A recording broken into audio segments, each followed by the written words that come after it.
¿Quién era Jack el Destripador?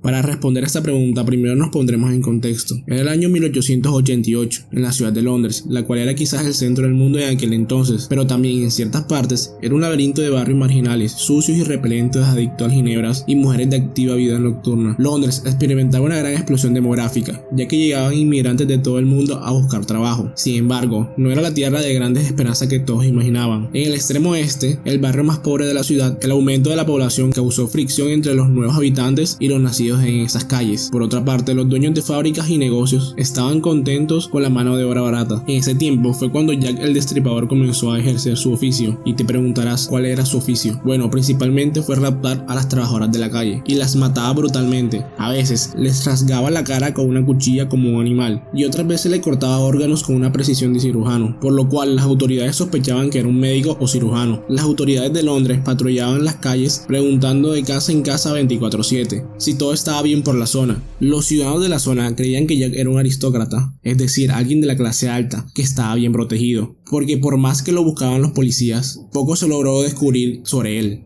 Este mito se hizo popular ya que la gente de los barrios marginales le gustaba escuchar que Jack era alguien de la clase alta, ya que era un buen ejemplo de cómo la clase alta tenía control sobre ellos. Se cree que en total asesinó a 11 personas, aunque las autoridades solo le han confirmado 5. Esta historia trajo muchas especulaciones y frustraciones a toda la comunidad, ya que nunca se supo a ciencia cierta quién fue Jack el Destripador. Número 2. La desaparición de Jimmy Hoffa, uno de los protagonistas de la nueva película de Netflix El Irlandés, que en realidad es uno de los grandes misterios de la historia de Estados Unidos, ya que nunca se supo su paradero después que desapareció. Para poder hablar de su desaparición, primero hay que saber quién fue Jimmy Hoffa y por qué generó grandes polémicas su desaparición. Jimmy Ryder Hoffa fue un sindicalista estadounidense. Desde una temprana edad se convirtió en una importante figura regional de la Hermandad Internacional de Camioneros. Este también estaba involucrado en el crimen organizado, desde sus primeros días como camionero hasta los últimos días que desapareció. Jimmy Hoffa fue visto por última vez a la salida de un restaurante en Detroit. Después de ser reportado desaparecido, se convirtió en uno de los mayores misterios de Estados Unidos, ya que su cuerpo nunca fue encontrado. La razón de esta controversia fue que después de convertirse en una de las personas más importantes del país, teniendo en cuenta que su sindicato estaba conformado por más de 1 millón de personas y se convirtió en una poderosa organización laboral, el día de su desaparición Hoffa fue convocado al restaurante llamado Marcus Red Fox por Anthony Provenzano y Anthony Callum. El primero, un poderoso miembro de la hermandad de camioneros que no lo quería ver de vuelta después de sus años en la cárcel, y el segundo, un reconocido líder mafioso. Pero la esposa de Hoffa le contó a Anthony que el ex líder sindical le había llamado hacia las 2:30 de la tarde a decirle que nadie había llegado nunca al restaurante. Después de eso nunca se supo más nada de él.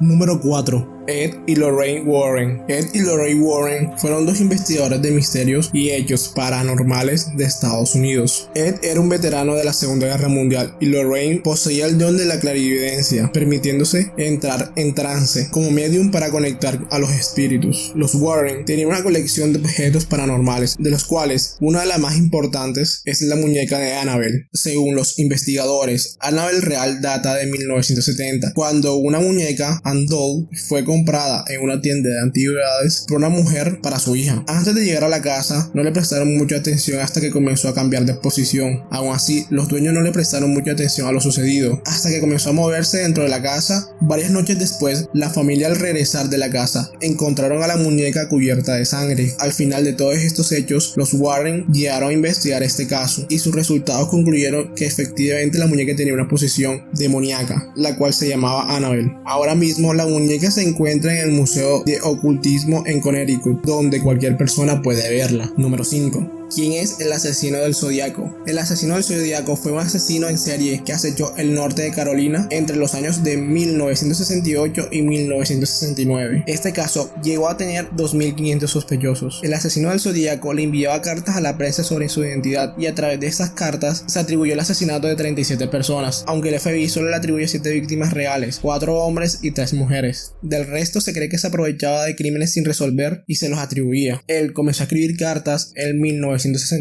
a la prensa. En ellas, casi idénticas entre sí, reconoció a 3 asesinatos e incluía un criptograma de 360 caracteres que supuestamente revelaban su identidad. Hasta el día de hoy, la identidad del asesino del Zodíaco es una incógnita. Número 6. El Atlantis. Esta historia comienza en el siglo IV a.C., cuando el filósofo Platón contó una historia de una tierra llamada Atlantis, que existió en el océano Atlántico, y supuestamente conquistó gran parte de Europa y África en tiempos prehistóricos. En la historia, los atenienses prehistóricos contraatacan a Atlantis en un conflicto que termina con Atlantis desapareciendo bajo las olas. En la actualidad, continúa el debate en torno a la verdadera ubicación de la Atlántida. Algunos teóricos afirman que las actuales masas de tierras en las costas de Creta podrían haber formado parte de la Atlántida. Según National Geographic, la última hipótesis desarrollada vino de la mano de un físico alemán que afirmaba que la Atlántida formaba parte del sur de la actual España y fue destruida por una inundación entre los años 800 y 500 a.C. Número 7. El Mary Celeste. El 7 de noviembre de 1872, el Mary Celeste partió desde Nueva York con el capitán Briggs, su esposa, su hija pequeña y una tripulación de 8 personas. Se esperaba que llegaran a Italia, pero después de varios días en alta mar, ninguno fue visto más. Lo raro de todo esto es que el barco fue encontrado intacto, flotando en medio del estrecho de Gibraltar, sin ningún tipo de lucha o daño, excepto el registro de un capitán desaparecido.